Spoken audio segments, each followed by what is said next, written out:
તો કેમ છો બધા મજામાં ને? તો મજામાં રહેજો। સ્વાગત છે તમારું મારી યુટ્યુબ ચેનલમાં। તો આજે છે ઉત્તરાયણ અને આપણે વ્લોગ બનાવીએ છીએ। બહુ પતંગ ચગાવી નાખીને અત્યારે 10 વાગી રહ્યા છે, પછી વ્લોગ ચાલુ કરીએ છીએ આપણે। અને 10 વાગે છે, કંઈ ઉત્તરાયણ જેવું લાગતું નહીં, કેમ કે પવન બહુ છે આજે। હું તમને બતાવી દઉં 2 મિનિટ, જોઈ શકો ઉત્તરાયણ જેવું તો લાગશે નહીં તમને, કારણ કે બહુ જ પવન છે એના માટે થઈ। તો આપણે હમણાં બહુ પતંગ ચગે પછી જ મળીએ। અત્યારે આપણે બહુ પતંગ ચગાવી ના હાથે જોઈ શકો વાગી ગયું આપણે, એટલે અત્યારે મન નહીં અને બહુ ચગતી પણ નથી પતંગ। તો આપણે હવે મોડા જ મળીએ, ઓકે? આપણે આ ધાબે હવે જઈએ છીએ, પછી ત્યાં જઈને જ મળીએ આપણે, ઓકે? આ આપણો ભાઈબંધ ભાગેલા અહીં જઈને મળીએ આપણે। તો ગાઈસ આપણે કાલ બ્લોગ નહોતો બનાવ્યો, કારણ કે બહુ કંટાળા આવતા હતા કાલ બ્લોગ બનાવ્યો, કારણ કે પતંગ ચગાવવાની હતી એટલે। પણ આજે છે બીજો દી 15 જાન્યુઆરી, તો આજે આપણે બનાવશું બ્લોગ। આજ તમને બધું દેખાડીશ અમારા ગામનું, પણ આ થોડીક પતંગ ઓછી ચગો, પણ અત્યારે તો ચગ પચાવી, તો હું તમને બતાવું પતંગ તે લાઈક કરી નાખજો। આજ છે બીજો ડે, બરાબર? આપણે તમે જુઓ, આપણે હું તો અત્યારે નહીં ચગાવું, કારણ કે આંગળી વાગ્યું છે, આપણને મન નહીં ચગાવવાનું। તો તમે જુઓ આટલા જે ચગ છે પતંગો, એ આપણે બીજાને ધાબે જઈએ પછી કરીએ એન્જોય। તો હું અત્યારે ભાઈબંધના ધાબે આવી ગયો છું, આ ઉપર છે, પણ અવાજ સ્પીકરનો અવાજ છે એટલે હું અંદર છું।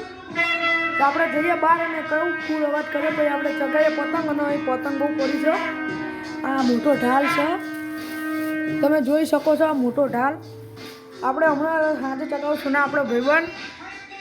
તો હવે આપણે જઈએ ફટાફટ બહાર, પછી ચગાવીએ આપણે પતંગ। જોઈ શકો છો પતંગ ચગાવી રહ્યો છે તમારો ભાઈ। હા ઉભા રહો, હું ખોલી નાખું, ઉભો રહે।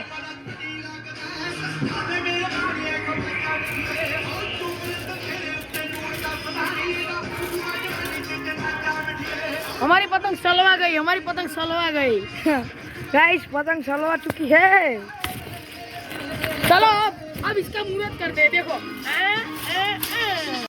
गाइस આપણે પતંગ તો ચગાવી નાખી છે, તીર એકદમ મસ્ત છે, જોઈ શકો છો તમે। મસ્ત પતંગ છે આપણી તીર, અને આપણું ટેલર જોઈ શકો છો આપણી પતંગ। આ જોઈ શકો છો મોટી પતંગ આપણી ઢાલ કહેવાય ને। આ ભાઈબંધ પતંગ ચગાવે છે, આ સાહેબભાઈ પતંગ ચગાવે છે, ને આ ઢાલ હમણાં ચગાવશું આપણે। આપણી પતંગ છે એક આ છે, આનાથી ઉડતું નથી, અહીં બહુ પતંગ ચગે છે, ચગાવી નાખી આપણે ઢાલ। ₹50 થશે, બધું જવા દેવાનું છે।